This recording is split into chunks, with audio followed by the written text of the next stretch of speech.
buenos días, bienvenidos y bienvenidas a Sin Fronteras, primer programa de marzo. 1 de marzo, tercer mes, se fue el segundo, ya está viejo. ¿Quién vive en Nicaragua? Gente que no vende patria. Bienvenidos y bienvenidas con Carlos José Hurtado y con Byron José Baltodano cuando son las 6 de la mañana con 29 minutos. Sin Fronteras, la revista con William Griggs Vivado en la primerísima 91.7 y 105.3 FM.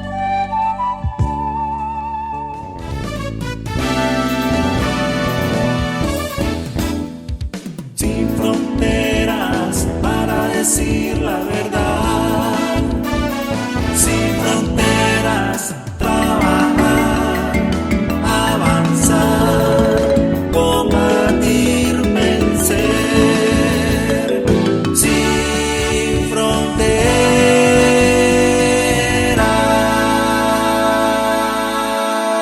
6 de la mañana con 33 minutos. Yo soy un mal agradecido, entonces quiero aceptarlo públicamente, reconocerlo y ofrecerle disculpas al compañero Luis Morales Alonso, codirector del Instituto Nicaragüense de Cultura. Él me mandó el 14 de febrero, está fechado esto y me acordé anoche, hermano. Miren, esto es una belleza. Es un libro con imágenes y textos cortos sobre la Semana Santa y la Cuaresma en la mitad del libro. Y la otra mitad, pero si le das vuelta, pues, para que te quede siempre de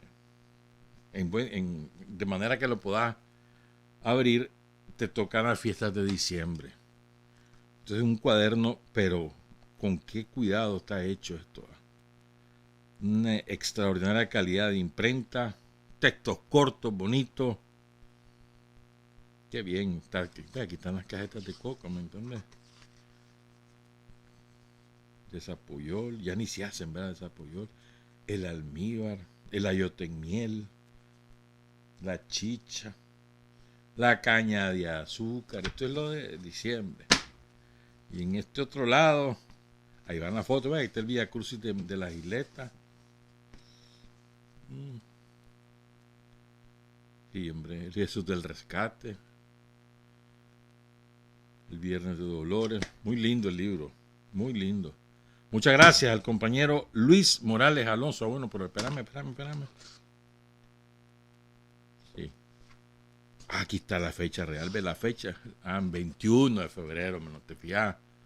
Pero la carta estaba fechada el 14. Ya decía yo que no andaba tan mal. Bueno.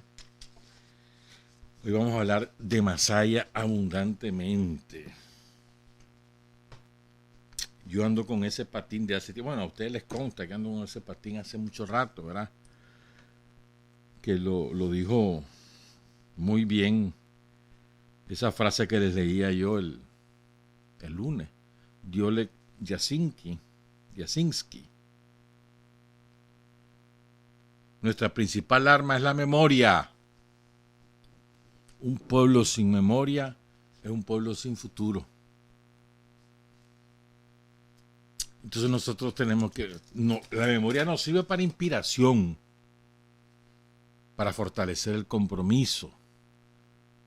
No, con la memoria no resolvemos los problemas de hoy, pero nos inspiran, ¿no? a ir resolviendo los problemas de hoy y a prepararnos para el mañana, pues.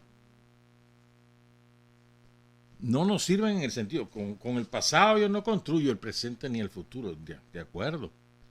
Pero sin el pasado, el presente no le encontrará sentido. Y el futuro se pierde en el horizonte, pues. Entonces es muy importante. Y quiero comenzar con los monjes. Tuve el privilegio de conocer a Bosco Junior y a Bosco Padre. El viernes es el aniversario, mañana es el aniversario de Bosco Padre, Bosco Leonel Monje Castro. Al chavalo que cae el 27 de febrero de 1978, el último día de la insurrección de Monimbó, de la primera, lo conocimos en la universidad. Y lo vi jugar, porque él era primera base del San Fernando. Yo me acuerdo de haberlo visto jugar en el estadio Roberto Clemente, porque yo era vago. De verdad. Me iba con un amigo, agarrábamos el tren. Cuando había juegos en Masaya, en Granada, en León, en Chile, en tren, mano. Salvajada, $1 costaba el pasaje, imagínate vos. Esa es una de las peores desgracias que ha sufrido este país, con Toño Lacayo y toda su claque de mafioso, ¿no? Cuando destruyeron el tren. Era lo más barato que había. Y no eran comodísimos, pues, porque te importaba. $1 pagaba, imagínate vos. Entonces, yo me acuerdo que lo vi jugar a Bosco, pero después lo conocí en la universidad. Un chaval impetuoso, carácter fuerte, o sea, bien de caja, bien hecho, porque era deportista, pues. Y me acuerdo que llegaba sofocado porque quería que le ayudaran a organizar a los chavalos en Masaya, eso fue después de octubre del 77. Entonces fue uno de los que, junto a otros muchachos, organizan la Asociación de Estudiantes de Secundaria y la fundan en el Instituto Central de Masaya.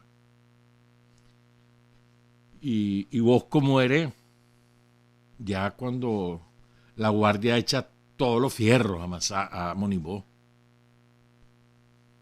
Entonces hay un compañero, por ahí anda el nombre, después lo vamos a contar bien, que estaba en el campanario de la parroquia San Miguel y los tenía locos los guardias, pero los guardias llevaban francotiradores. Se lo apiaron. Cae el cuerpo a la calle. Bosco andaba cerca y se le enfrenta a una tanqueta que ahí venía con un fusil 22 de repetición automática. Ahí cae Bosco Ramón Monje Hernández. Tenía en ese momento 78, 20 años. No había cumplido los 20 años, porque él nació en octubre. Buen chaval. Y a su papá, eso fue el 27. Bueno, a su papá lo matan. Eso fue una cosa espantosa como mataron a su papá. Su papá, bueno, tengo varias versiones de cómo se incorporan, pero hay algunos compañeros que dicen que a Bosco padre y a su mamá, doña Vilma, saludos a doña Vilma, qué guapa que está. Usted tiene 90 años y parece que tuviera 30. Qué guapa que está doña Vilma. El año pasado cumplió los 90 años. Felicidades todavía, aunque tarde, pues. Bueno, el caso es que hay un compañero que te dice, no, fue Bosco Junior el que reclutó a Bosco padre y a su mamá. Hay otros que dicen que no, que a Bosco padre y doña Vilma ya eran colaboradores, en fin. Pero bueno, el caso es que después de la muerte de Bosco Ramón Monje Hernández, Bosco Junior, doña Vilma y Bosco padre se involucran totalmente en la lucha antisomocista. No solo es Bosco padre, doña Vilma también, porque es que es cierto, cayó Bosco padre y cayó Bosco hijo, pero doña Vilma tuvo una gran participación como correo, como casa de seguridad, como organizadora de las madres. Se nos olvidan a veces las cosas, ¿verdad? Y el día, a ver, ¿cómo fue que matan al padre? Creo que lo hemos contado en otras oportunidades. Él iba con la niña menor. El matrimonio tuvo 3 hijos. Bosco, Caridad y Vilma, ¿verdad? Vilma tenía 12 años. Entonces, Bosco padre era el presidente de la federación, de la asociación de taxistas de Masaya, y además era el presidente de los padres de familia del Instituto de Masaya, del Nacional. Y entonces, se llamaba Cooperativa de los Trabajadores del Volante de Masaya. Entonces, él anda taxiando. Después vamos a contar algo más. Él anda taxiando y se lleva a la niña, 12 años.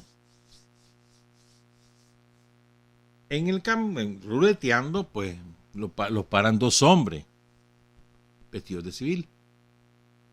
Dos pasajeros, pues, dicen que lo lleven a una armería, que queda ahí en el camino de las Pilas Orientales. Entonces, pero él, o sea, es que eso se conocía, hermano, vos advertía cuando habían guardias de civil. Los Orejas era más difícil identificarlos porque eran vecinos, etcétera. Por ejemplo, un Oreja es el que, no, más bien es ser un infiltrado, más que un Oreja. Yo me acuerdo el nombre, pero no lo quiero decir porque para qué acordarse de los asesinos. Es el que denuncia a Choncito, a Armengol Ortiz, que era el jefe. Era el jefe de Monimbó. Era un liderazgo total el que tenía Choncito. Y lo captura la guardia en su casa, Armengol Ortiz, después de la insurrección de septiembre, cerca de su casa. Catearon la casa y encontraron una ametralladora 50 y se la habían recuperado a la guardia y un arsenal que tenía. Se lo llevaron vivo y lo mataron a Choncito, pero ese era el hombre clave de Monimbó, pero tuvo la virtud Choncito de reproducirse, ¿no? Y es decir, como líder, como combatiente, recio, firme, aguerrido. Sigo con Bosco Leonel, ¿verdad? Entonces, Bosco Leonel, que nació el 26 de abril, o sea que va a cumplir ahorita, es aniversario de 1936, allí en Masaya. Estudió contabilidad, él era contador, pero se dedicó al transporte, pues, porque le daba más ingresos para mantener a la familia en el barrio San Miguel. Y entonces se montan los dos hombres le dicen que la lleva a la armería, pero en el camino él los identifica y le dice a la niña: estos son guardias, pero no te preocupes. Entonces llegan al punto y bueno, aquí él, le dice. Entonces uno de ellos, los dos van atrás, la niña adelante con su papá. Uno de ellos le pone la pistola en la cabeza. El otro se ocupa de la niña. Bájense. Y abajo, balazo en la cabeza, Bosco, pues otro balazo en el cuerpo, porque hubo un forcejeo, pues ay. Don Bosco, que a pesar de que era chaparro, pero era recio también. Una vez lo vi ahí en la UNAM cuando llegó a traer al hijo. Andaba con el hijo buscando papelería, algo así, no me acuerdo bien. Pero sí lo vi ahí. El caso es que entonces le pegan el balazo a Bosco padre, aquí en la cabeza, otro balazo en el cuerpo, y a la niña bueno, antes de morir, antes de caer, no morir, antes de caer, Bosco, cuando están saliendo del taxi, le dice a la niña: correte, correte. Entonces el otro cabrón, guardia, le mete 5 balazos a la niña. Repito, 12 añitos. 5 balazos. La niña cae. Bosco cae. Los guardias todavía patean a la niña y la creen muerta y por eso se van. Y la niña, yo no sé cómo habrá hecho, pero esa chavala se arrastró y buscó ayuda. Lo llevan al hospital de Masaya, después lo trasladan a Managua, al Oriental, se llamaba en aquella época, que es el hoy Manolo Morales, pues, o Roberto Calderón, como querrá llamarle. Y ahí muere, lo iban a operar, pero es que era mentira, el balazo era aquí. Ahí muere Bosco, padre. Fíjate que 3 días antes, el 27 de febrero, fue el primer aniversario de la caída de su hijo. Entonces hubo un acto ahí en Masaya, multitudinario. Incluso hay una foto ahí donde está Bosco hablando y está atrás, se nota una placa. Y entonces el pie de foto dice ahí, ¿verdad?, que doña Vilma había de la placa que se llamaba, le pusieron a la calle, yo no sé si conserva ese nombre, la Avenida de los Insurgentes, no sé si conserva el nombre. Bueno, entonces ahí, en ese acto, ahí estamos hablando del nivel público, entonces él dice, Bosco Monje, padre, que él es sandinista y que él va a luchar para la justicia a su pueblo y para encontrar la justicia a su hijo. Pero él dice ahí, o sea, en la calle, ahí, la guardia espiando, por supuesto.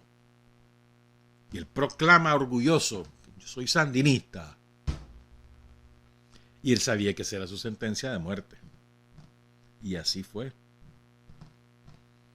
Incluso él dijo, yo no tengo miedo, yo soy sandinista.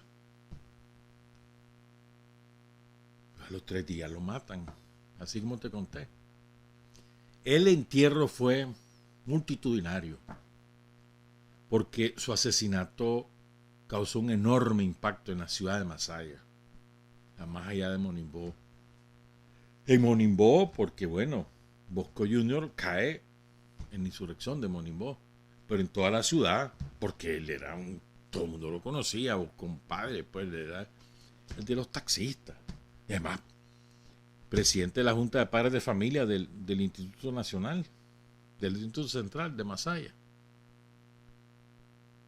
Entonces, el entierro fue multitudinario.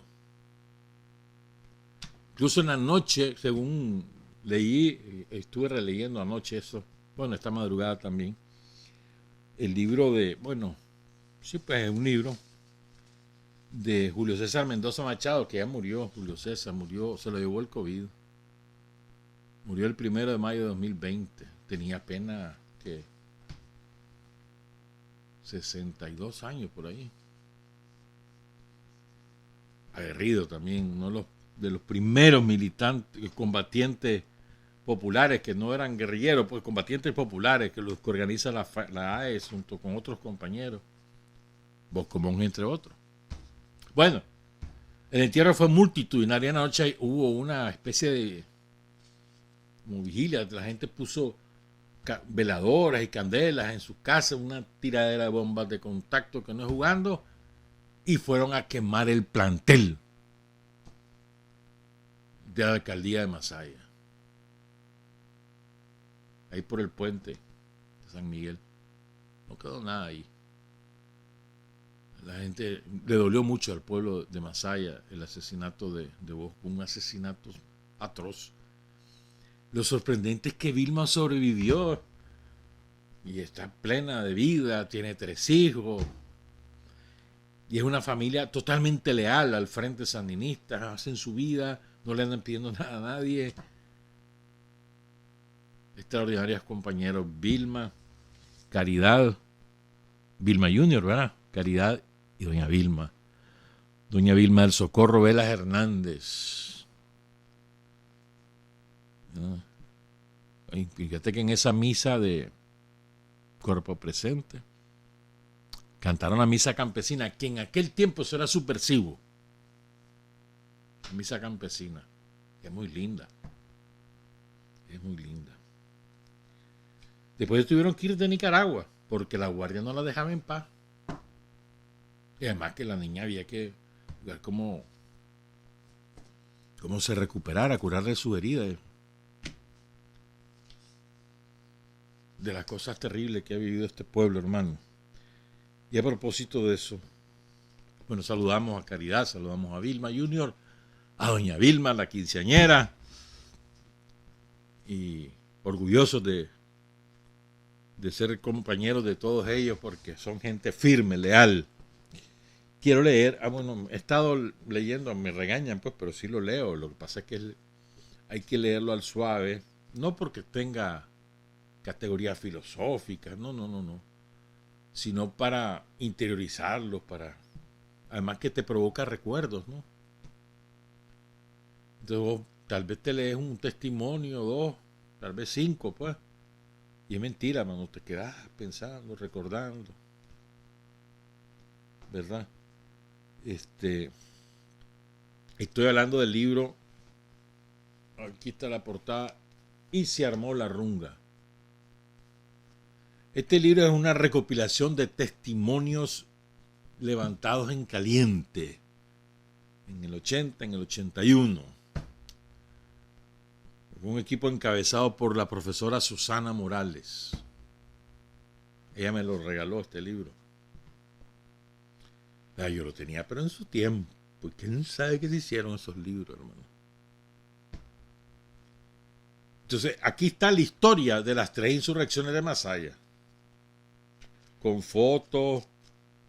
Imagínate que son, bueno, si quitas las páginas de las fotos y las páginas de los nombres, son 415 páginas.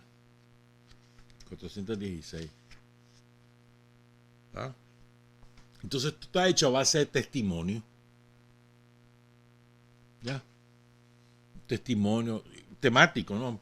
Lo organiza temáticamente y también cronológicamente. Entonces va colocando testimonios de decenas o centenares de compañeros y de compañeras que participaron en la insurrección, en las 3 insurrecciones de Masaya o fueron víctimas de la Guardia. Es un libro indispensable para los jóvenes. Yo sé que les va a ser, esto no está digitalizado. Debería estarlo, pues, pero es trabajo pesadito, porque la letra es chiquitita, ¿sí? O sea que si lo ponen en letra grande, estos son como 700 páginas. Pero quieren conocer la historia de las insurrecciones en Masaya, el heroísmo del pueblo de Masaya, y en especial del pueblo de Monimbó. Tienen que leer este libro. Tienen que leerlo. Entonces, quiero leer algunas cositas y después vamos a hablar, vamos a apoyarnos en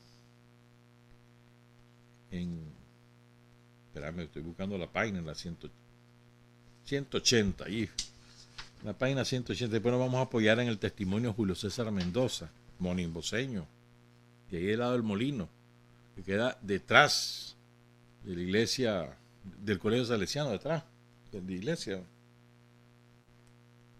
Ese sector era bravo, ¿viste? Entonces fíjense. A ver. Sí, no, espera. La 160, ando burro hoy. Me contagiaste.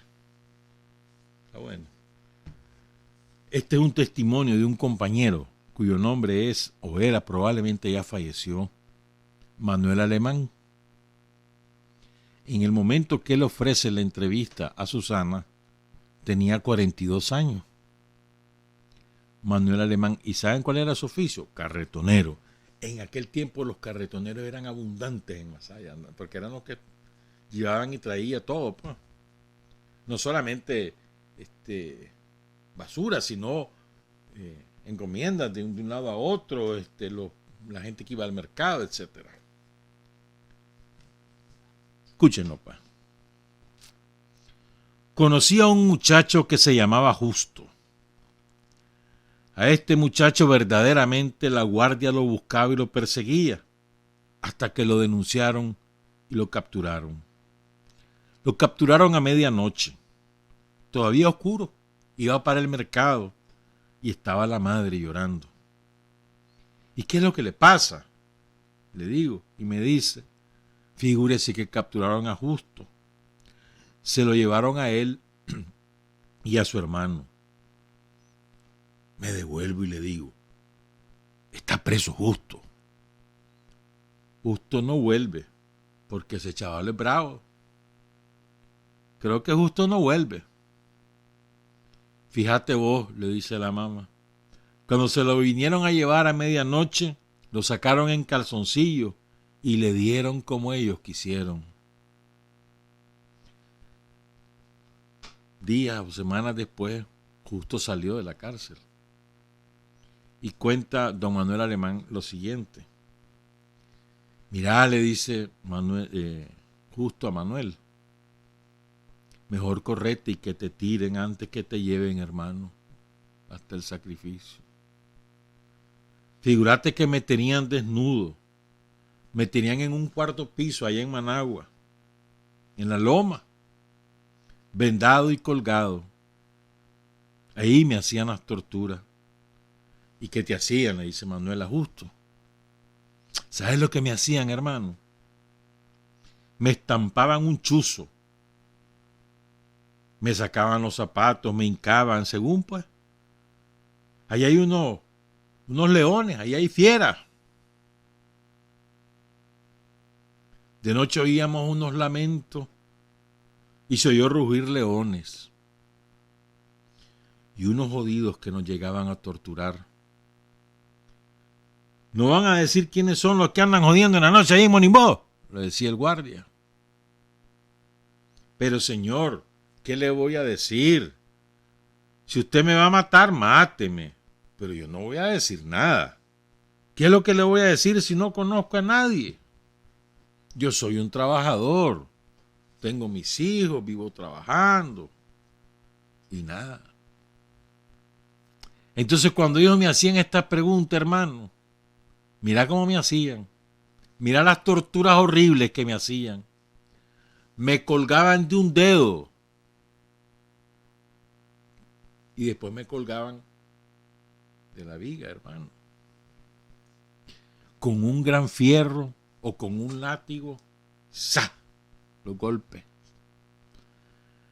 Me agarraban mis compañones, los testículos. Hace mucho tiempo no leí esta palabra. ¿Usted sabía que sí le decían a los testículos? Los compañones. Y me los hacían masa. Por último, donde yo me desmayaba, claro que me desmayaba, porque no aguantaba las torturas, hermano.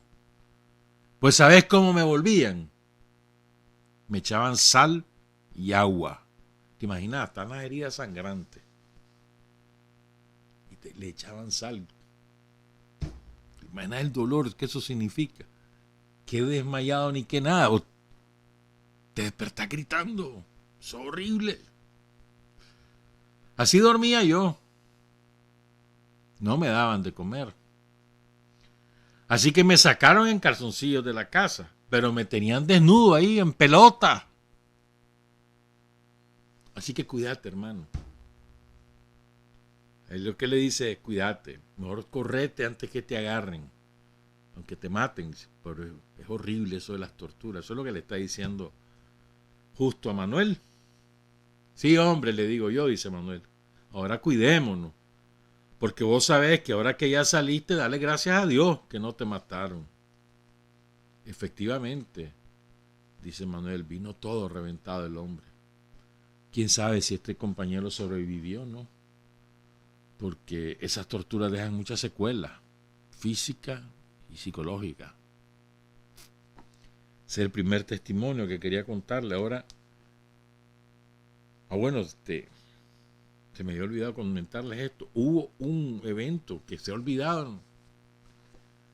En la historia se ha perdido. En esas represiones que hubo antes de septiembre del 78, después de octubre del 77, octubre es el que desata el entusiasmo, la efervescencia de la juventud en Masaya y en todo el país. Entonces, en esas represiones, después del asesinato de Pedro Joaquín, hubo dos niños que andaban con su mamá o con su papá o con los dos en esas manifestaciones que eran en las tardes, tarde-noche. Entonces la guardia bombardeó con lagrimógena, bombardeó en el sentido literal, lanzándolo a los guardias y lanzándolo con helicóptero y push-and-pull. Los dos niños murieron asfixiados por las bombas. Eso causó conmoción y rabia entre el pueblo de Masaya y en particular entre los monimboseños. Fue duro eso, hermano. Voy con otro. ¿Verdad? Esto es en la... A ver, ¿qué página? Espera, sí, no, aquí está. Esto es muy importante. Esto es de la... Es que no sé si leerlo todo porque es largo, es muy largo. Si no dan... Es un testimonio, se lo voy a leer el otro día, hermano. Es un testimonio de lo que pasó en Los Abogales. Y una compañera, no sé si vive, Norma Castillo de González, una vendedora. Tenía 23 años. pero solo quiero leerles esto. Esto era una compañera que trabajaba como asistente del hogar, como se le llamaba antes, empleada doméstica. Tenía 28 años y su nombre es o era Faustina Palacios Castro. Mi marido, Juan Ramón Jarquín Rivera, era de Jinotega. Nosotros estábamos mal vistos por la guardia porque dijimos toda la verdad de lo que pasó en la masacre de los Saugales. Nunca quisimos ocultar nada. Desenmascaramos a la guardia porque para nosotros era algo duro ver asesinar a un cristiano. Si no éramos animales. Entonces por eso mataron a mi marido. Yo estaba refugiada en los derechos humanos porque andaba huyendo de la guardia. ¿Cuál fue mi sorpresa cuando me llegó a avisar un compañero de trabajo? Este compañero era un amigo de confianza y mi marido le había platicado dónde me encontraba yo. Eran las 6 de la tarde cuando me llegó a decir que mi marido ya era muerto. Cuando llegué yo lo pude comprobar. Tenía varios balazos en la camisa donde lo habían tirado. Se llamó a la Cruz Roja de parte de sus patrones. La guardia ni siquiera llegó a investigar, como lo había dicho antes, y eso que a él lo tenían como comunista, solo porque vivíamos en Monimbó. Era un delito vivir en Monimbó, porque la guardia le agarró odio a Monimbó, porque se levantaron sin arma, les perdieron totalmente el miedo. O sea, la primera comunidad del país que le pierde el miedo a la guardia es Monimbó. Ninguna otra. No es San Carlos, no es la ciudad de Masaya incluso. No. No es León o Sutiaba. No es Matagalpa. No es Managua, por supuesto. Es Monimbó. En la insurrección de enero-febrero del 78. Y ahí les vamos a contar otra cosa que estoy seguro que les va a gustar. Es decir, los chavalos de Monimbó se lanzan a la calle sin nada, con piedra. Y ahí les voy a contar cómo es todo. Y se enfrentan a la guardia sin importarles si van a morir o no. Eso fue lo que pasó. Y por eso Monimbó es tan importante en la historia reciente del país, en los últimos 45 años. Tan importante, porque es que, o sea, gente muy trabajadora. Mira cómo era, ¿ve? En el día, la lucha. Perdón. En el día, la lucha por el diario vivir, ¿no? En sus talleres, vendiendo lo que fuera. Y en la noche a pelear contra la guardia. Es literal, así ocurría. O sea, los monimboseños jamás dejaron de trabajar. Ni siquiera en la huelga de brazos caídos. Que se hizo para el primer mes del asesinato de Pedro Joaquín. El asesinato de Pedro Joaquín pegó durísimo en Monimbó y en todo el país.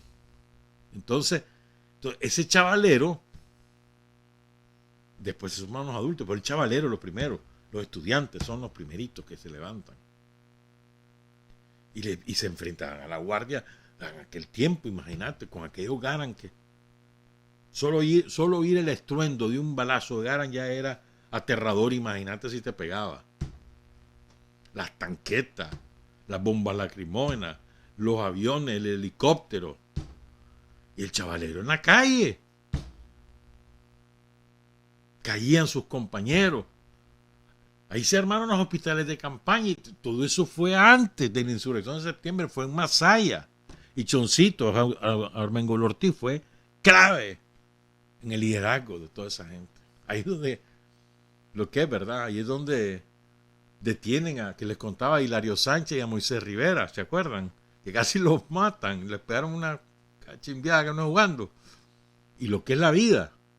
Hilario, que estuvo ahí, un indio de Sutiaba, Hilario, murió en un accidente desgraciado.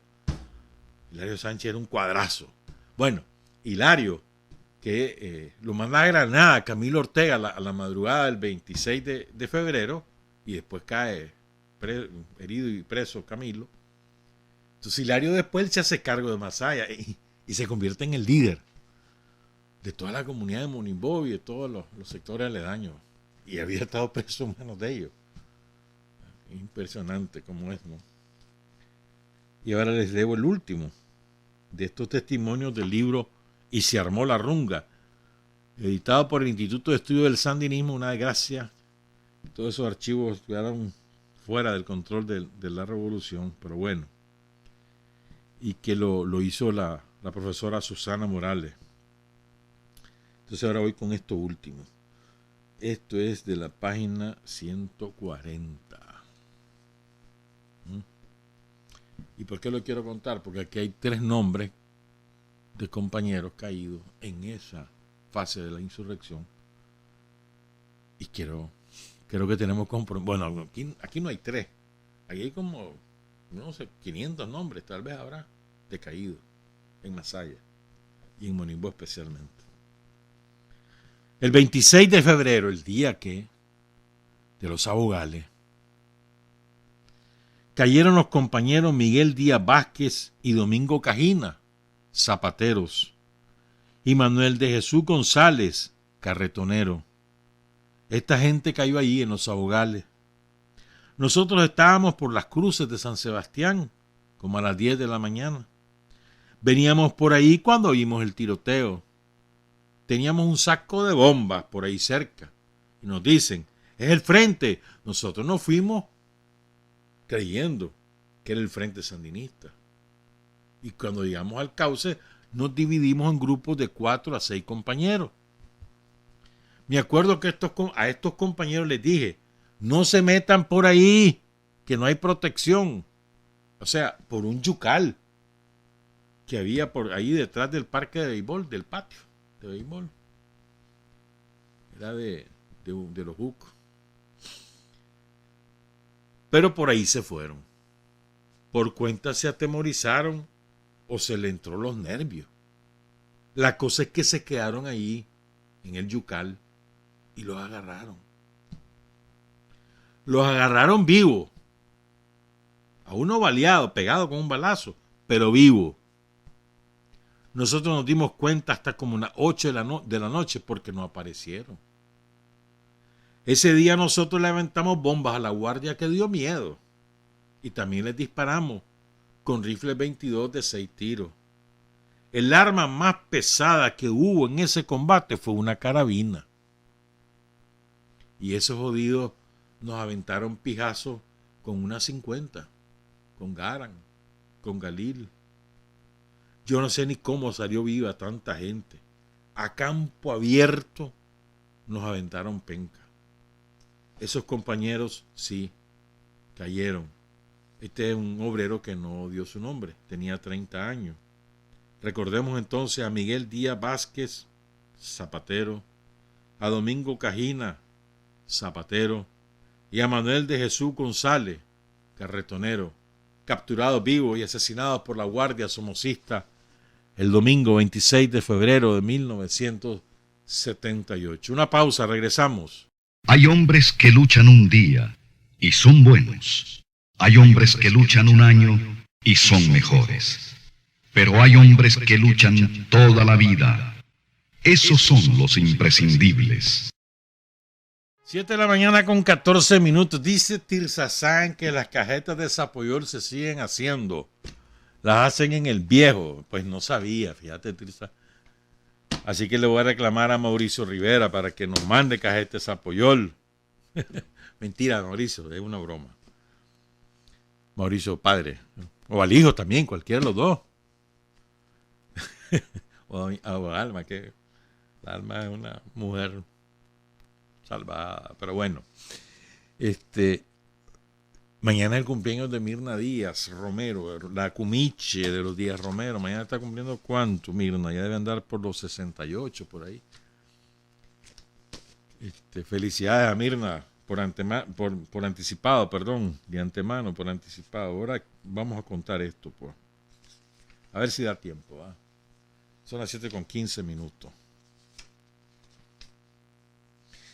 Bueno, yo les decía, el ataque al cuartel Masaya en octubre del 77, es un ataque planificado, que no se hizo cuando se debía hacer porque falló la comunicación entre el Frente Norte y el Frente Central que encabezaba Camilo.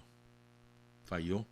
El correo no encontró a Camilo y entonces hasta después se le informa, pero él organiza el ataque. O sea, se planifica. Eso desató en todo el país el entusiasmo de la juventud, despertó mucha conciencia. O sea, es como, o sea, eso empezó a perderle el miedo a la Guardia, el pueblo de Nicaragua. San Carlos, Masaya y San Fabián. San Fabián, que se supo en aquel momento, solo la envergadura de San Fabián se sabe solo en el norte de la Cebolla, porque la envergadura de lo que pasó ahí en San Fabián se supo después. Toda la matanza de guardia que hizo el frente ahí fue después que se supo, pero ahí en la Segovia todo el mundo lo sabía. O sea, tan importante era el golpe militar, el golpe político publicitario, si vos querés, como el fortalecimiento moral, el decirle a la gente, sí se puede, la podemos golpear, podemos vencer a la Guardia. Eso es lo más importante de la ofensiva de octubre. Y en Masaya fue así. Entonces el chavalero se entusiasma y buscan contacto y no sé qué. Es más, y eso lo dicen los compañeros que allí estuvieron, o sea, era tanta la cantidad de chavalos que se querían organizar que sobrepasa la posibilidad, las estructuras del frente clandestino. Entonces hubo mucha acción espontánea y comenzaron a aparecer organizaciones y todo el mundo quería conocer a alguien del frente, venían a Managua, etcétera. Se organiza la AES allí en el Instituto Central de Masaya, que Bosco Monge, Leonel Selva de la Arancibia son los que empiezan la AES ahí, a repartir papeletas y todas esas cosas, ¿verdad? Y ahí es cuando Leonel Selva era hijo de la Felipita Cermeño, y ahí la Felipita fue importantísima en Masaya, como doña Vilma. Ahí también Isabel Castillo, Lourdes Bolaño, la Chorro, la Ángela Valle. Pero bueno, entonces quiero contar algunas cosas del testimonio de Julio César Mendoza Machado. Miren por qué, a ver, hay compañeros que reclaman que eso no fue así, que si esto fue así. A ver, estos son testimonios. Yo no estoy diciendo que esta es la historia verdadera. No, son testimonios. Es la manera como recuerdan los compañeros que devinieron los acontecimientos. No es un riguroso estudio histórico con fuentes documentales, testimoniales. No. Es lo recuerdo. Y a veces uno recuerda las cosas según como las ve. No a veces, siempre. O a veces incluso es lo que vos querés recordar. Muchas veces nos pasa. O sea, el valor de esto es que es testimonial. Pero esto no es una historia rigurosa. Es la versión, la manera como vivió y vio los acontecimientos de Masaya y de Monimbó en particular, el compañero Julio César Mendoza Machado, ya fallecido. Uno de los primeritos que se organiza con Choncito, de los dirigentes estudiantiles además, de los primeritos que se junta con Choncito, porque él era de Monimbó también, repito, del sector del Molino. ¿Estamos claros? Entonces, repito, pues esta no es historia rigurosa. Digo, me curo en salud, porque me van a salir diciendo de Monimbó, eso es mentira, eso no fue así. Esta es la versión de Julio César y hay que respetarla, ese es su testimonio. Claro, mucho más riguroso el libro, porque contrasta, ¿no?, los testimonios uno con otro, entonces los va poniendo, pero los va contrastando, pues entonces de manera que uno saca con mayor certeza la historia, pero eso no quita validez al testimonio de los protagonistas. Entonces repito, Julio César, que falleció el 1 de mayo de 2020, él nació el 19 de febrero de 1961, o sea que tenía Qué barbaridad, no tenía ni 61 años este hombre. No, tenía 61 años ya. Hijo de Ángela Machado Escobar y de César Mendoza Telle. Estudió en el anexo de la San Juan Bosco y después en el Instituto Central de Masaya. Hasta su muerte, Julio César Mendoza Machado era el coordinador del Centro de Votación del Salesiano en Masaya. Hasta su muerte. Leal al Frente Sandinista hasta que murió. ¿No? Ojalá puedan decir eso de mí, ¿verdad? A ver qué chocho. Las sorpresas que uno se lleva, ¿verdad? Fulanito. ¿De verdad? Sí. Bueno. Entonces él recuerda algunas cosas, yo quiero compartirlas. Son recuerdos, repito. Entonces, no de los eventos en términos cronológicos, pero es que hay algunas fechas que las hemos olvidado. Sobre todo por lo que significaron en el momento. Fíjese esto que pasó el 11 de enero de 1978, al día siguiente del asesinato de Pedro Joaquín. El Sindicato de Trabajadores de la Salud del antiguo Hospital San Antonio de Masaya se levanta, encabezado entre otros y entre otras por los siguientes compañeros: Gloria Padilla y su hermana Rafaela Padilla, asesinada por la Guardia en el 79. Las 12 enfermeras. Santos López Gómez, Bismar José Flores, María Jacaranda Fernández, saludos a Jacaranda. Las enfermeras Rosa Contreras, Juanita López, las hermanas Ligia y Rosa Pascua, el entonces camillero y hoy doctor en medicina Miguel Ángel Rodríguez. Todo el sindicato denuncia al administrador del hospital. Los hospitales eran manejados por el somocismo. Exigen su renuncia para poder negociar y se declaran en huelga. Las enfermeras, los auxiliares de enfermería y los médicos. 11 de enero del 78. Los que primero se levantan son los trabajadores de la salud Masaya. Este es otro evento que también pasó. ¿Por qué lo quiero contar? Para recordar a las compañeras y a los compañeros ahí en Masaya que se levantaron frente a la dictadura sin armas ni nada. Se levantaron y gritaron: váyanse fuera. Esa es la represión. 21 de enero. Y dice Julio César, y quiero ser, dice, riguroso, decir esto con exactitud porque muchas de estas compañeras están vivas. Esto fue escrito por Julio César, publicado, pues, mejor dicho, el 3 de abril de 2012. Es decir, hace 11 años. Bueno, el caso es que ese día el 21 de enero eran los 9 días. Había una misa de 9 días, porque vos sabés que los 9 días son 9 días contados después del entierro. Entonces había una misa por los 9 días de Pedro Joaquín en la iglesia de San Sebastián. Pero primero programaron una marcha, ¿verdad?, que la encabezaba la Ampronac. ¿Quiénes iban ahí al frente?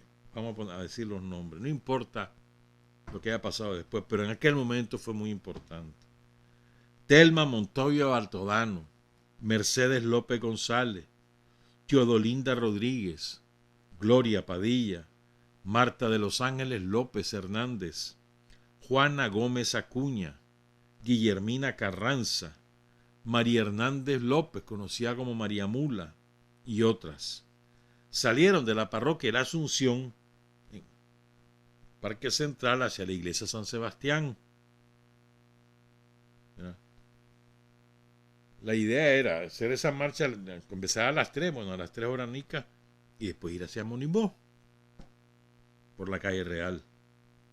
Llegan a la Plaza Magdalena, la que está frente al Salesiano. Después le pusieron el nombre de Pedro Joaquín. Ahora está una plazoleta ahí de comida que todo el día pasan vendiendo comida. Antes solo en la noche, ahora es todo el día. Bueno, el caso es que la guardia no deja entrar a la manifestación a la iglesia e impide la misa. Entonces, que es mujeral y se comienzan a sumar los chavalos y llega gente de Monimbó, de otros barrios, y se hace una multitud enardecida porque la guardia no dejó entrar a la iglesia a la misa por Pedro Joaquín.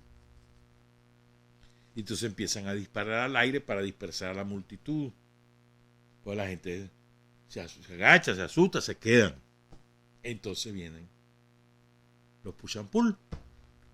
Los push and pull eran unas avionetas pequeñas, muy pequeñas, pero cuyo objetivo principal era lanzar bombas lacrimógenas y después les pusieron ametralladoras 30, ¿verdad? Y después le subieron las bombas de 50 libras, perdón, de 500 libras y de 300, con los tanques de oxígeno que daba el maldito Donald Spencer. Era dueño de Copa. Ahora ya el Estado de Nicaragua tiene su propia empresa de oxígeno, ¿verdad? De oxígeno médico, medicinal. Bueno, el caso es que empieza. Y además llega un helicóptero. Lo mismo. Empiezan a lanzar bombas. Miren qué bonito lo que pasó ese día, sí. Dice Julio César que las bombas eran como peritas de color verde y otras como tarritos de color azul. Entonces la gente agarraba las pelotas y las tiraba a una pileta que había ahí en la plaza, como fuente de agua, para evitar de que se dispersara. Pero era mentira, entre que lo agarraban de la calle y lo tiraban a la pileta, salía el gas. Entonces la gente comenzó a agarrar mangueras de sus casas, sacaban las mangueras y llegaban hasta la manifestación para que se rociaran la gente y pudiera aguantar la asfixia, la quemazón de los gases. Les mandaban limones, ya cortados incluso, para que la gente pudiera disminuir el ardor que causaba los gases lacrimógenos. La gente ahí en las mediaciones. Entonces estaban las chavalitas del turno vespertino de la escuela anexa de Don Bosco. Y esas chavalitas sufrieron porque estaban en clase. Sufrieron asfixia, se desmayaron. Fue muy triste aquello. Se armó el alboroto, sí, hermano.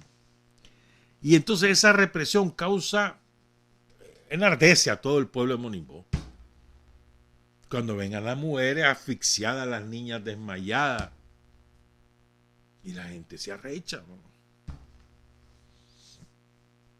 Entonces, oigan qué pasa ese día.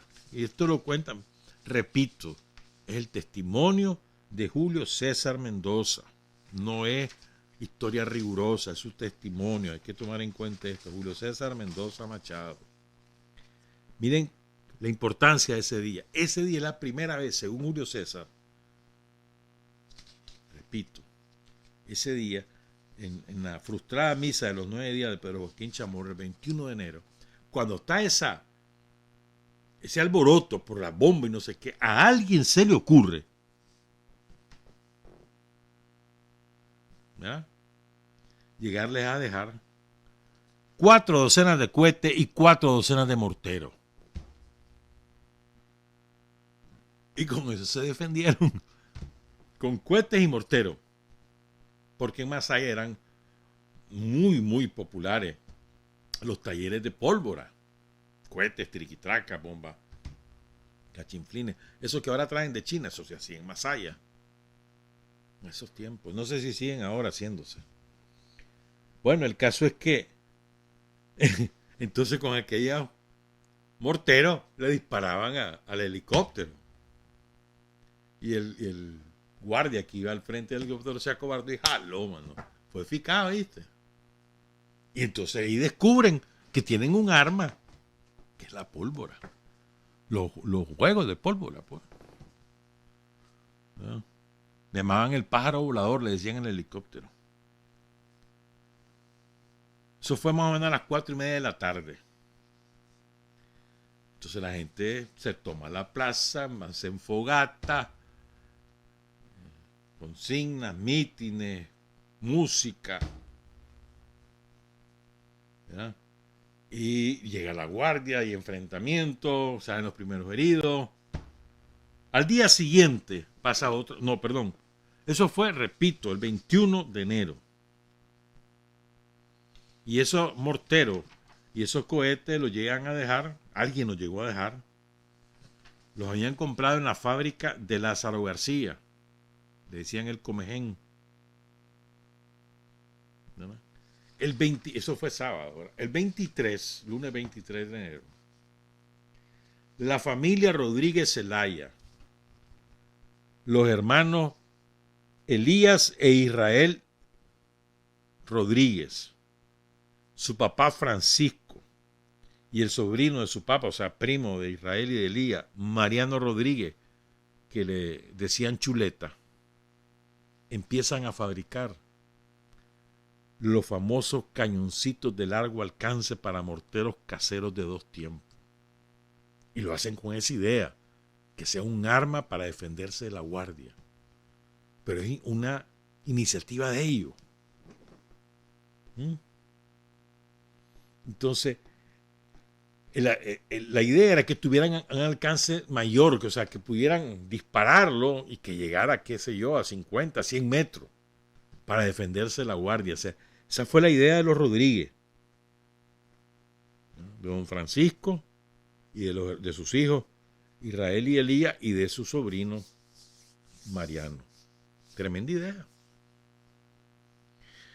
Y esto ocurre el 25, eso es el 23 de enero, lunes. El miércoles, pongan cuidado, el miércoles 25 ocurre una cosa que, digamos, que cambió, que fue un salto de calidad, yo no sé cómo decirlo, pero es un parteaguas, pues. Porque el frente manda desde Managua y de León a un grupo de chavalos, estudiantes de medicina, para que ayuden con los heridos, y estudiantes de química.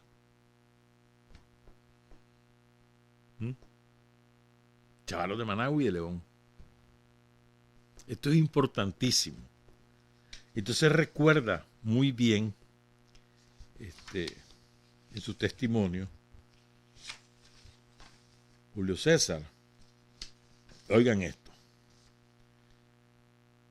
Ellos se alojaron en la casa de la compañera Estela Flores, la famosa Estela Chaparrón, y donde Luz Amanda Escobar, que le decían la vaca gorda. A ellos los estudiantes le hacen contacto con el compañero Elías Rodríguez, el del taller de los Rodríguez Zelaya.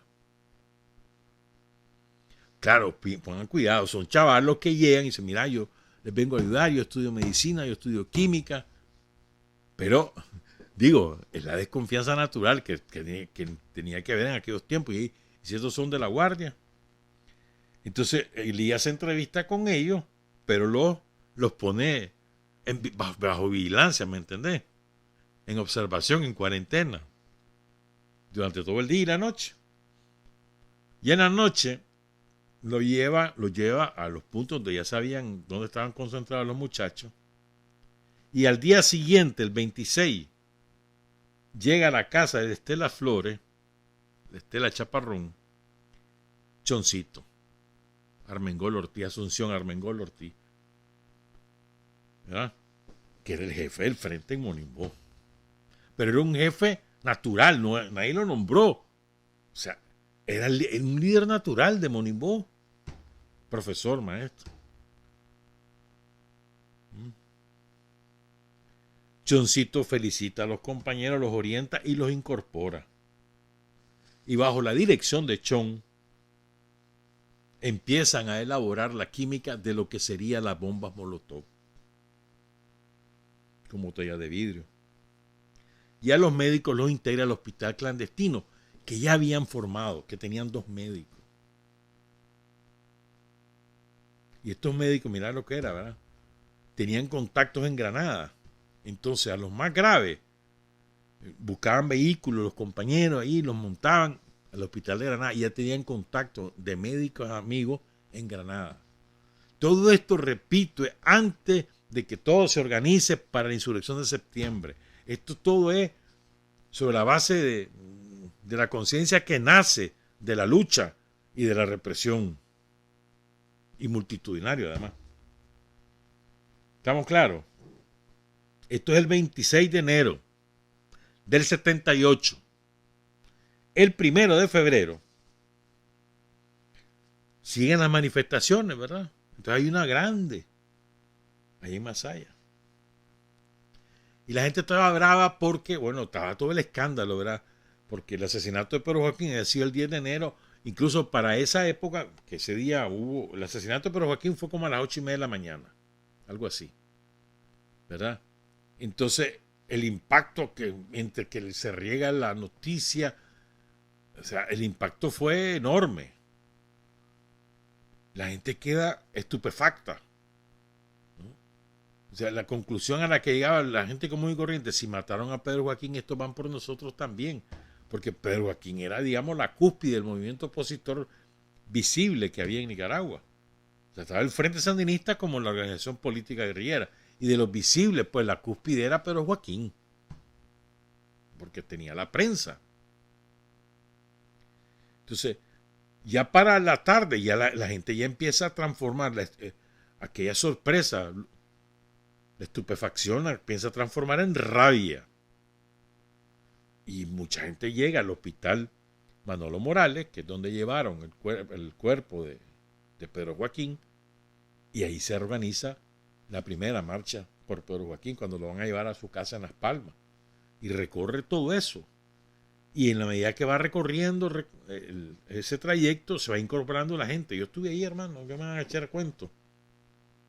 Y eso era, pero multitudinario. Mucha gente de Masaya se vino a Managua solo a eso. Entonces yo me acuerdo que donde ya se descontroló todo, y eso no fue planificado, fue al pasar por Plasmaféresis. ¿Ya? Plasmaféresis, que era una empresa que compraba la sangre, sobre todo a los picaditos. 5 pesos el litro de sangre. ¿En serio? Entonces llegaban, te sacaban la sangre, te pagaban los 5 pesos y la transformaban en plasma, que después lo exportaban a Estados Unidos. De verdad, era de un tal Pedro Ramos eso. Entonces cuando la multitud, antes, o sea, te estoy hablando que iba un montones de gente, el féretro venía allá atrás, y ese montones de gente, cuando ve la Plasmaféresis, alguien dice: quememos esta mierda, y así fue. La quemaron. Tecnixa estaba por ahí, así que creo que se llamaba, no me acuerdo cómo se llama, el Porvenir se llamaba. La textilera El Porvenir también se le dieron el saco. La gente. Y así fue todo eso. Después pasaron por la calle Colón, rumbo a Las Palmas. Pero lo que quiero contar es que los de Masaya, mucha gente de Masaya se vino a eso, expresamente a eso, a acompañar a Pedro Joaquín. Eso fue el 10 de enero, el propio día. ¿Verdad? Después, bueno, ahí en esa manifestación del 1 de febrero echan preso a Bosco padre, que era el presidente de los taxistas, que era un líder natural, era además muy enérgico. Y cuando van pasando por la casa de un somocista, un Carlos Ñamendi, somocista reconocido, de esos además serviles, que el cumpleaños de los grandes somocistas de Masaya le hacía fiesta y todo eso.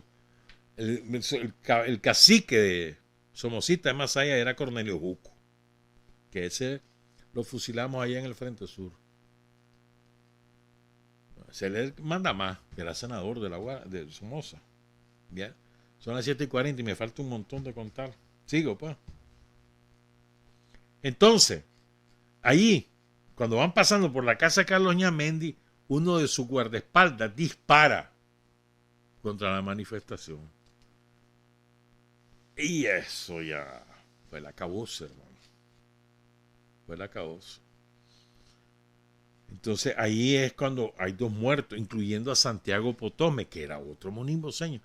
Ahí hay 2 versiones, que lo mataron a balazo, y otro es que lo atropella un vehículo. Que atropella a Santiago y lo mata. Un montón de heridos, además que echaron presos más de 100. Y eso es lo que desata la insurrección de Monimbo. Ahí es, digamos, es el momento culminante de la efervescencia que se venía acumulando a partir del asesinato de Pedro Joaquín y luego de la sembrada de conciencia que significa la ofensiva de octubre con el ataque al cuartel de Masaya. ¿Verdad? Entonces, ahí ya se desata la insurrección, se suma, Monimbó por supuesto, es el que se levanta, pues. Se suma el barrio Magdalena, se suma el barrio Loco, y ya la guardia ya no entraba en la noche. Después se suma el barrio La Reforma, los Países Bajos. Cada noche se sumaban más y más gente, pero era de noche, en el día todo el mundo trabajaba. Esto es auténtico. O sea, la gente trabajaba normal en sus talleres, que la venta, que van al mercado, lo que fuera. Y en la noche a pelear contra la guardia. Con sus propias armas. Que eran, sobre todo, de pólvora artesanal. ¿Verdad? Entonces, después viene el entierro de Santiago Potome, que fue multitudinario. Ya el 7 de febrero, Masaya está en estado de sitio. En la misa de mes, otra gran manifestación, misa de mes de Pedro Joaquín, ahí en San Sebastián, otra gran multitud. Y viene el 8 de febrero, que es lo que más... Bueno, yo quiero contar dos cosas, y ya me voy a apurar, porque si no me da tiempo, y quiero llegar a este cuento, a esta narración, estas dos. Lo primero, el 8 de febrero. ¿Qué pasó el 8 de febrero? Están trabajando los Rodríguez con los chavalos, estudiantes de química, para inventar un arma. Estaban inventando un arma. Le avisan a Choncito, ya estamos listos para hacer una prueba. Tenemos que hacerlo en secreto. Choncito escoge el lugar, pero no le dice a nadie. Entonces cogen a 3 compañeros de aquí, 3 compañeros y se van a hacer la prueba. Vamos a contar eso. Entonces, el 8 de febrero de 1978, ese es el testimonio, repito, de Julio César Mendoza. A las 10 de la mañana. Esa mañana salimos a una misión que solo el jefe la sabía. Salimos 3 compañeros en dirección a la casa de los hermanos García, la cual queda exactamente frente a los billares de los Cabros. En ese entonces, de la familia de apellido Montalbán. El grupo era Asunción Armengol Ortiz, Choncito, Ernesto Leiva Centeno, el Mono, y Julio Mendoza Machado, el que está dando el testimonio. Ernesto y yo nos quedamos afuera, enfrente de la casa de Wilfredo Montalbán, en la acera de la casa del Cabro. Solo entró el profesor Asunción Ortiz, Choncito, a la casa de Lázaro García. Nuestro jefe salió de pronto, como a los 20 minutos, con una maleta y un saco viejo Macén lleno de azúcar. Mezclada con el azúcar iba una cajita de galletas bien amarradita con masking tape. ¿Cómo es que le llaman ahora el masking tape? Sellador. Pues, cuando me dice sellador, ¿y qué diablo? El masking tape, hombre, en nuestra época. Nada más que era blanco, pues ahora son transparentes. Bueno, también había transparente en aquella época, pero era más común el blanco. Entonces, Choncito no le dice nada. Lleva el saco Macén, saco viejo con azúcar, y adentro va la cajita, ¿verdad? Con las pelotas. Entonces, solo se le entrega el saco a Ernesto Leiva y le dice, vámonos, que nos deben estar esperando los otros compañeros. Se van. Luego caminamos en dirección a la iglesia de Magdalena con rumbo al camino viejo de la laguna de Masaya. Seguimos recto por el cementerio indígena Camposanto. Luego, al llegar al lugar donde estaba una cruz de madera, que creo que ahí está todavía, me parece haberla visto, que se celebra cada 3 de mayo, ahí al borde de la bajada de la playa, nos estaban esperando 3 compañeros más. Bayardo López Mercado, Teófilo Alemán y el otro, dice Julio, creo que era Juan Naya. Luego bajamos a la laguna, llegamos al plan de la laguna, donde están las lavanderas de ropa tradicionales. Ahí se ponían a lavar la ropa. Ya no, sí. Para evitar, porque ahora hay agua potable en Monimbó, solo hizo Daniel. No tenía agua potable en Monimbó, Daniel la hizo. Bueno, llegan al plan y para evitar que las mujeres que están lavando su ropa y los vean, entonces siguen hasta el infiernito, así se llama este sitio ahí en la laguna. buscando Quintapayo. Bordean la orilla hasta llegar al lugar. Entonces, entre Quintapayo y el bajadero del Infiernito. Ahí estaban las dos comisiones, uno por el sector de Cuatro Esquinas y otro por el sector del Molino. Y otro por el sector de Lomas de Sandino de arriba. Lomas de Sandino, que es rumbo al Empalme, ¿no? Ahí es por los Abogales. Dice Julio César que también Juan Naya cuenta muy parecido a lo que él contó, lo que él está contando. En la prueba, llevaban 3 pelotas para probarlas, bombas de contacto. Entonces la idea era lanzarlas a la laguna para ver si explotaban. O sea, pum, pum. Y así fue. Entonces lanzan la primera, no hizo nada, hermano. La segunda le hace como pompa de jabón. Y estaban ya ahuevados, estaban los 6. Pero la tercera sí. Levantó un gran chorro de agua, mató un montón de peces. Y de ahí se abrazaron, celebraron, hicieron una gran bulla. Se olvidaron de que estaban. Que la guardia era. Que podía agarrarlo, pues. Felices, pues. Habían descubierto la bomba de contacto. ¿Ya? Creado por los pirotécnicos en base a la gran experiencia de las bombitas salvadoreñas, que los salvadoreños siempre han hecho buena pólvora también. Bueno, no sé si la siguen haciendo. Entonces venía mucha pólvora salvadoreña, el Monimbó, Salvador, El Salvador y la Caimán, eso eran, también en León se hacía. Pero entonces a partir de cómo funcionaban las bombitas salvadoreñas, son esas clac que vos tirás y todavía existen, ¿no? Estos chavalos de ahora no saben nada. Entonces la tiraba, ¡pum! Y decía, en base a ese proceso es que hacen las bombas de contacto. ¿Verdad? Y eso, pues. Los inventores, dice Julio César, es importante. Él dice, los inventores son, espérame, justa, voy a pasarme el tiempo, por favor, me aguantan, el compañero del MEFCA. Entonces, los inventores son, dice, y lo digo porque ya que muchos no lo saben e inventan cuentos del Enchocatarrán diciendo que fueron ellos.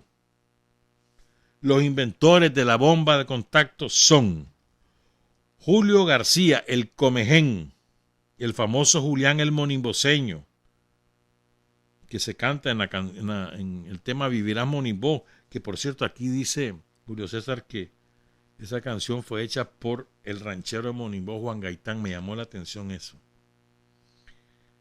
2. Lázaro García, el Comején, hermano de Julio. Dice, me siento alegre y contento por estos compañeros, hermanos, ya que nunca se les ha reconocido esta gesta o hazaña, ni se les ha tomado en cuenta en ayudarles un poco con su taller de pólvora, por lo menos comprándoles sus productos en los grandes eventos. ¿Verdad? Y tiene razón en esto, ¿verdad? Son los mismos compañeros que hacían los morteros que llevaban los chavalos del 6% en los 90. Estos son. Y esto lo tienen que saber los dirigentes del UNEN, lo deben saber. Bueno, ahora quiero contar esto.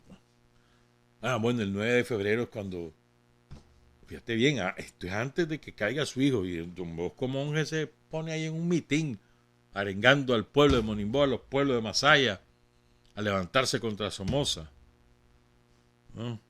Ese día quemaron casas de somosistas, etc. Todos esos días eran de eso, mano. Oigan lo que pasa el 12 de febrero. Ya está la insurrección en su apogeo. Monimbó es tierra liberada de noche. Ahí no entraba la guardia. Y armaban fogatas, hicieron un perímetro de Monimbó, donde se ponían los compañeros, las compañeras ahí, su fogata, y no pasaba nadie. Su perímetro ahí, cerrado en Monimbó.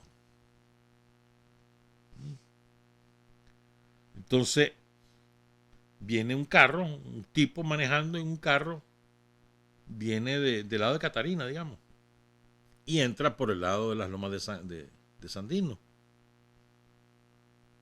Una de dos, o él se equivoca, se olvida de lo que está pasando, o desafiando, provocando. Nunca se va a saber eso. Pero el hombre entra en su carro. Adentro va su familia. Entonces, cuando pasa por las primeras fogatas en las lomas de Sandino, y les tiran los primeros morterazos. Aquel da la vuelta y, porque lo paran, pues le dicen parate. Porque hay un retén de los pobladores de Monimbó, de la comunidad de Monimbó. Entonces hay un retén. Y aquel no hace caso y sigue. Entonces, en la medida que él va avanzando, los compañeros que están a lo largo de ese trayecto le van lanzando sus bombas de contacto. Ya todo el mundo está con bombas de contacto en ese tiempo. Porque después del éxito del experimento, se producen en masa las bombas de contacto. ¿Ya? Entonces ahí va el vehículo hasta que llega al Parque San Sebastián, pero todo ese trayecto es de pura bomba que le van tirando. Entonces los que están en los distintos puntos de Monimbó van oyendo y saben por dónde va, por el estruendo de la bomba.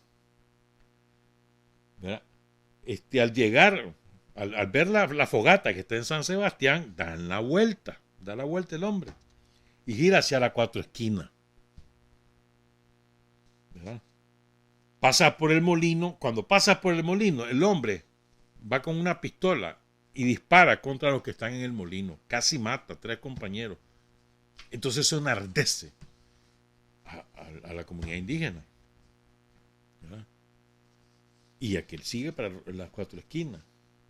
Entonces en las Cuatro Esquinas estaban en la fogata un grupo grande, entre quienes se recuerda Julio César, estaba Silvio Iván Gaitán Flores, Adolfo Potón el Chivo, Felipe Chávez, Dionisio Centeno el Indio, Ernesto Leiva Centeno el Mono, Martín Pinocho, que estaba platicando con Choncito así, a una distancia. Pero estaban en las inmediaciones de la fogata, pero estaban platicando Choncito con Martín Pinocho. Henry García el Son Popo, los Venados, los hermanos Venados, Rodolfo y Luis Gómez, los hermanos Gaspares y de otros más. ¿Verdad? Entonces, ellos están en alerta, o sea, están oyendo los disparos, las bombas de contacto, entonces, oyen que va por aquí, que se oye el ruido, pues. Entonces ellos están, todo el mundo está chiva ahí en las Cuatro Esquinas, donde está el compañero Mendoza. Oigan lo que pasa, pues.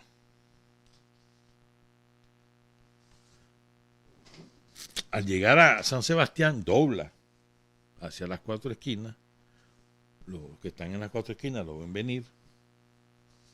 Entonces se adelantan Ernesto Leiva Centeno y el Chivo, Adolfo Potón, con sus bombas de contacto y se la lanzan al vehículo. Y una de las bombas de contacto le pegan en el centro al vehículo. ¿Verdad? Lo levanta, mano. Lo hace que se estrella contra un árbol de un pochote, creo que era el que había ahí, y contra un Guayacán. El carro era marca Fiat. Entonces se estrella contra el árbol, se da la vuelta y queda llantas arriba. Así queda el carro. Un Fiat, color crema creo que era. ¿Verdad? Entonces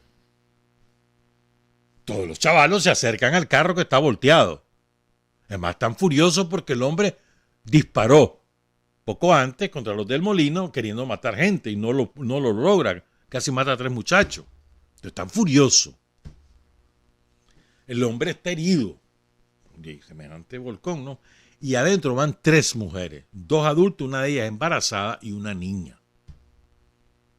Entonces sacan a las mujeres, sacan al hombre también que está herido. ¿Verdad? Y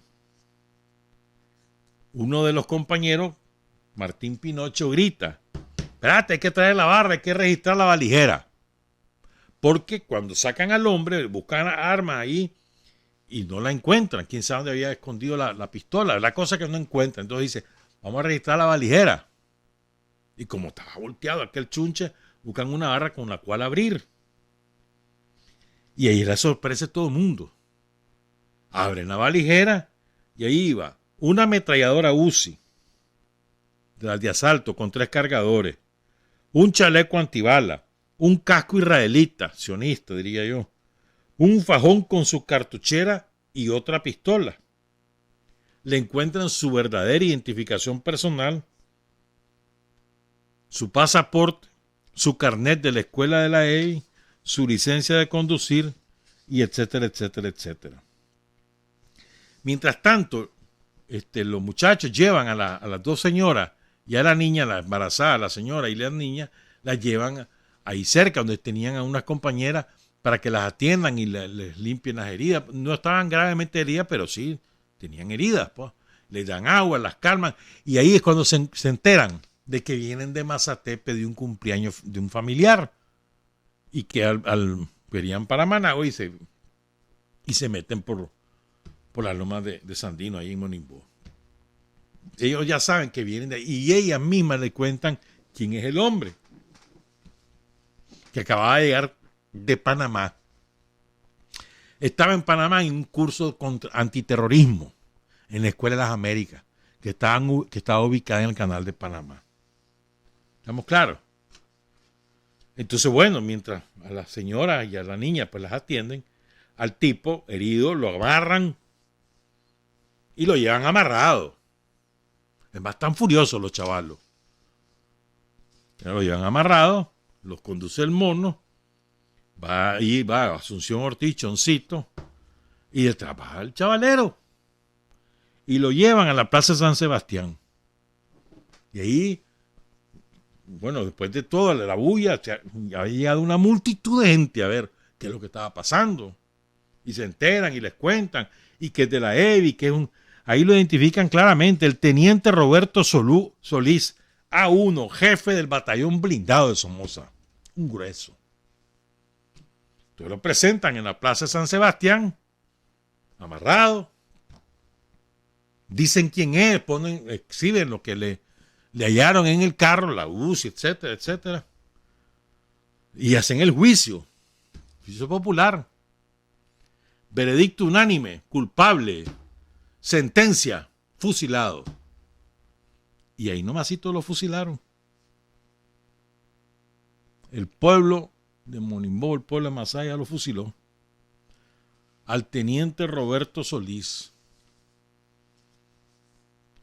¿Por qué quiero contar eso? Porque todo eso, nada de eso hay una organización, una planificación. No, ha habido una siembra del frente, de Camilo, de otros compañeros, pues. Ha habido una siembra a lo largo de los años. Pero no hay una planificación de Monimbó, no. Eso fue una acción espontánea de la comunidad indígena de Monimbó. Y ese es el gran valor que tiene, que fue espontáneo, que porque son los que demuestran que no hay que tenerle miedo a la guardia. Eso es vital, eso es vital. Y se enfrentan a la guardia prácticamente desarmados. Y son los que estimulan la insurrección nacional. Monimbó. Recordemos un poquito. Monimbó hoy en día son alrededor de 85,000 habitantes. La comunidad indígena de Monimbó, 85,000. Estamos hablando de mucha gente, hermano. Son 14 comarcas, 22 sectores en la comunidad indígena. Hay 525 talleres, zapatería, dulcería, juguetería, textil, vestuarios, talabartería, madera, cerámica, un poquito también. Ahí hay de todo, hermano. Porque el pueblo monimboseño es un pueblo trabajador. El monimboseño, si hay algo que lo caracteriza, creo yo, por encima de todas las otras cosas, es que trabaja, sale adelante, busca qué hacer, tiene una inventiva natural. Tienen además una fuerte tradición. O sea, las tradiciones de la comunidad de Monimbó son de antaño y las preservan con una gran dedicación, con un gran celo. Y esa parte de sus tradiciones es también la religiosidad popular. Sus procesiones, sus santos son sagrados, hermano, porque además es sincretismo, está vinculado a todo lo que las tradiciones indígenas. ¿Verdad? Que los españoles lo que hicieron fue sustituir a los dioses indígenas por los santos católicos. Además, recordemos, aquí les contamos aquella vez la famosa masacre que hicieron los Argüelles, ahí me voy a acordar del apellido, contra el pueblo de Monimbó en 1812 por ahí, que fue masacre. Cuando Monimbó era una comunidad distante de la ciudad de Masaya. ¿Ya? Es decir, pero además son gente alegre, fiestera, pero trabajadora también. Así como trabajan, se divierten. Son muy celosos de sus tradiciones, de su idiosincrasia. Son una comunidad que tiene identidad propia, por encima de la identidad masaya. La identidad es monimbó, soy monimboseño. Sí, soy masaya, pero soy monimboseño. Y cuando te va a decir, si él tiene confianza con vos, y si te va a decir algo, eso es lo que verdaderamente piensa. Si no tiene confianza con vos, te va a jugar la cucamona. Pero si ya sabe quién soy, no es que, pues te dice las cosas como las piensa.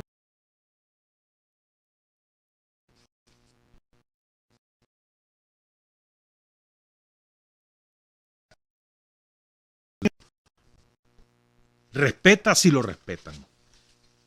Si vos lo respetás, seas autoridad o seas cualquier persona, vos lo hablas con respeto, lo tratás con respeto, él te va a respetar. Pero si vos venís a quererlo ningunear o a ser impositivo, si sos autoridad, se va a aguantar al principio, pero te va a jugar la cucamona y cuando pueda te pega el... Así es. La identidad del monimboseño, un pueblo ejemplar, la comunidad indígena de Monimbó, ejemplar. Hay que rendirles el charro. Trabajar, avanzar, combatir, vencer, patria y libertad. Revolución es sentido del momento histórico. Es cambiar todo lo que debe ser cambiado. Es igualdad y libertad plenas. Es ser tratado y tratar a los demás como seres humanos. Es emanciparnos por nosotros mismos y con nuestros propios esfuerzos.